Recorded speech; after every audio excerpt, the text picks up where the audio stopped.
Hey folks, welcome back to another video. So you've been seeing a lot about the HP Reverb G2 and how great it is. But you want someone that you can trust that has actually paid for the headset themselves and endured the long pre-order times to see if it's actually worth buying. Well, have no fear, WaqMan is here. Today we are going to go through my initial impressions and review of the HP Reverb G2. Now this is not the final review as I need to test it out more before I can give that. However, unless something dramatically changes, it's more or less going to be around this. Speaking of something great, remember my Quest 2 giveaway is still on for one of my subscribers if we reach our goal by Christmas. Plus, a giveaway for Arizona Sunshine on Steam and Richie's Plank Experience on Oculus. Full details are in the description below. So let's get straight into the video. First thing I'm going to mention is that I'm not going to talk about the specs of the headset. I'm sure you've heard all of them by now. I'm going to tell you my experience and what I think about the headset. Alright, so you would have already seen my thumbnail and I'm probably going to get loads of dislikes on this video from people that may be waiting for their headset or perhaps have had a different experience. However, I'm going to be upfront and honest with you guys because I know how hard it is to make money and this is a substantial investment. So again, I have bought this headset from my own money, meaning I really wanted it to be awesome. However, that's not what happened and I feel quite disappointed and I'll tell you why. I'm going to use the Rift S and the Quest 2 as comparison headsets as they are the closest alternatives to this headset, even though they're substantially cheaper. First, let me tell you what I did like about the headset. I love off-ear speakers. Since they're not touching your ears, you don't get uncomfortable after a period of time. Although that being said, the sound quality itself on this headset isn't really as good as I thought it would be. As a comparison, I would say the Deluxe Audio Strap on-ear headphones are actually noticeably better. But the audio isn't bad, still a lot better than the Rift S or the Quest audio. However, on larger volumes, I believe past 90, it starts to sound pretty bad like it would do if you were to put a TV volume to 100. Around 80 is fine, but still the DAS is still easily better. Another gripe I have is that the speakers don't really extend that far down. I wouldn't mind if they covered the ears, but they seem to sit just above it, which is different from the Valve Index, where they do go further down. I'm not sure why this was changed from the Index. Though this will be okay for some people depending on your head and they might come down all the way for you. The next positive thing is obviously the visuals. So I'll tell you right now, I have a 4K monitor and I watched the same 4K video in the headset that I did on the monitor and it looked almost identical, which is a very good thing. I was actually quite impressed. There isn't much to say about the visuals other than they're really good and it is the best visuals you can get from any consumer headset right now. However, there is one caveat. Again, this might just be me, but it's actually quite blurry on the side of the lenses, so you need to kind of look straight on to be able to get that clear picture. This could be a deal breaker for some people that potentially want to use it for work, as the sweet spot is noticeably smaller than that on the Rift S and the Quest 2. Another positive thing, even though I keep giving you negatives with the positives, is the manual IPD adjuster. It's much better than the Quest 2 one, which is a pain to change since you have to take off your headset.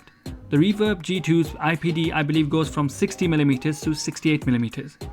However, my IPD is around 58mm. Although that's lower than the minimum, if I get the headset in the right position, then that's perfectly cleared for me. Another great thing is that there is no light bleed in the headset and it's completely covered with the nose strap and it's not uncomfortable on my nose at least. Finally, this is a minor thing but I found it very useful and made it feel a bit more premium, which is a magnetic head strap that just connects. I think that's a really clever design and it's easy to take on and off if you need to. Now, the first negative I want to start with is the heat that is coming from the headset.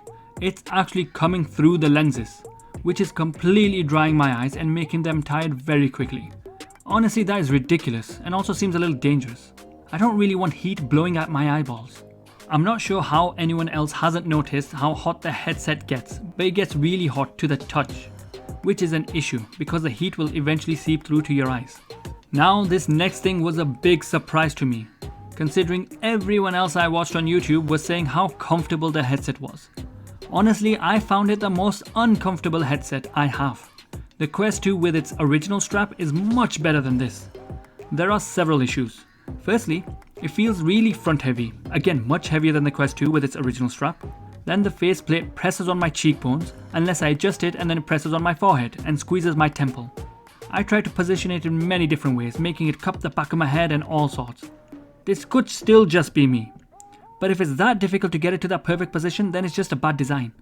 My wife tried on the headset as well, and it was squeezing her face and actually gave her a headache. The issue is that it doesn't have a knob to tighten anything. It is all done by using straps. Even the Rift S has a knob and is so much more comfortable. But comfort is subjective, and I think the Reverb G2 is my most uncomfortable headset. It honestly seems like other people have a different headset or something. Alright, the next issue is the tracking. Now everyone has said that tracking is a problem, and people have come out and said no, it's the lighting. If you have correct lighting, then it works perfectly, and they have done tests to show you. I'm going to be honest with you. I'm a little disappointed with what was said about it only being a lighting issue. There's nothing wrong with the tracking itself. The issue is, they have completely botched the positioning of the cameras. I would say the tracking when the cameras see the controllers is almost on par with Oculus. However, why do you have cameras pointing straight when no one walks around like Frankenstein's monster? I was playing Contractors and you hold your gun down to run, but it loses the tracking because the cameras don't see the controllers, and when you need to shoot someone quickly, you can't because your hands are all over the place. I was like, this is ridiculous. It's impossible to play. The people that did tests before only used an aim down sight far from your face test. Yeah, if the cameras can see it, there won't be an issue. I didn't even find occlusion that big of a problem. It's simply the camera positioning. So my advice to you is, if you like playing shooter games, then the tracking isn't really good enough, unless you run around aiming down sights, or keeping your arms in front the whole time. However, for other games that's not that much of an issue, but it's still kinda silly what they did. That moves us on to the controllers. I feel like they cheapened out on the controllers, like more of a throwaway thing. Honestly, they feel like something you would order from a small retailer in China. When I press the thumbsticks in, it actually hurts my thumbs a little. It also feels like a cheap product when you press it. But what makes this feeling worse is the haptic feedback. I really thought I wouldn't notice it, but oh my god! I felt like I was holding a toy that was spazzing out. I felt like saying, just shut up! The vibrations were so annoying. Now, I guess it's not the headset's fault for having Christmas lights on the controller, since the Windows Mixed Reality software uses that. But do the rings really need to be that big and front heavy? I keep smacking them into each other trying to reload, or anything that requires both controllers at the same time. The next issue I had was when connecting the cables. The USB-C didn't work in my motherboard, and neither did the USB adapter. I had to use one of my USB connections on my actual PC case, which is really strange. To compare, I have my Oculus Link cable on the same USB-C connection on my motherboard, and with the USB adapter. So I know the issue is with this headset. Okay, so let's move on to the software. Now, I'm not used to the Windows Mixed Reality software. However, there are some really cool things that it has, but then other inconvenient things. For example, in the Windows Home, you can customize almost anything that you want. It also looks really clean and quite nice. However, my issue with the Home is that you have to customize and spend time setting things up. Otherwise, it's quite confusing. But this is a minor niggle. Another really cool thing I found was the voice control. Though it only works for specific applications like Microsoft Edge rather than Google Chrome, who uses Edge? One issue I found is that it seems to be more difficult to launch apps and games from the Windows Mixed Reality platform. For me, it has been much easier to launch Steam VR games from Oculus than from Windows. Like, a lot easier. However, maybe it's something I need to get used to. The good thing is that there is a lot you can do, which is better than the Oculus and Steam VR homes. However, the bad thing is that it doesn't have the quick start I want, like on those other platforms. But my biggest gripe with the Windows Mixed Reality platform is trying to reset my position. In both Steam and Oculus, you do it by pressing the home button and resetting your position on any game.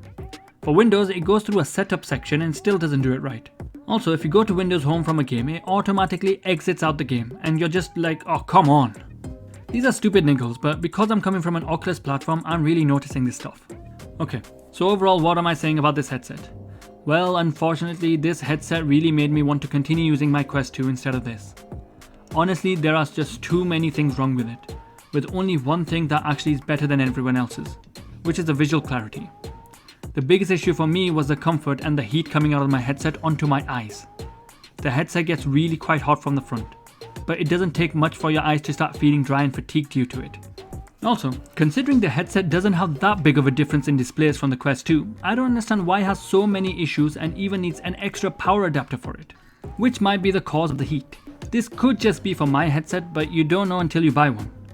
But then by that time it might be too late. The visuals are great, but honestly I don't mind the visuals of the Quest 2. The G2 obviously is much clearer, but the Quest 2 with the official link cable is good enough and doesn't have any of these other issues with a lot more other benefits. So, if you had to choose between the two, go for the Quest 2 with the deluxe audio strap and you will be very happy and save a lot of money. I will still be using the G2 some more to see if anything improves and do a full review unless nothing changes.